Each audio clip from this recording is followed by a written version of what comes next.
আপনারা পাশে যে দেওয়াল দেখতে পাচ্ছেন, এই দেওয়ালের ঠিক পাশেই কিন্তু বুড়িগঙ্গা নদী। অতএব এখানে পানি জমার কোনো যুক্তিসঙ্গত কারণ নাই দেখেন।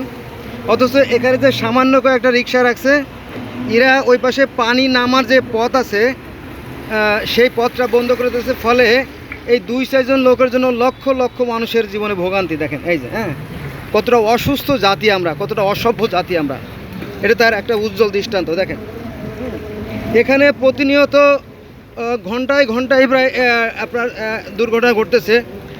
গাড়ির চাকা ভাঙতেছে, পাত ভাঙতেছে, হাত পা ভাঙতেছে। এই দেখেন এই যে গাড়িগুলো দেখছেন, এগুলো সম্পূর্ণভাবে রাস্তার উপরে অবৈধভাবে রাখা। এটা নতুন কোনো দৃশ্য না, এটা সারা বছরই চলতে থাকে। অথচ এটা রাস্তার জায়গা। দেশে আইনের কোনো বাস্তব প্রয়োগ নাই, যদি থাকতো তাহলে আমাদের এরকম করুণ দৃশ্য দেখতে হতো না।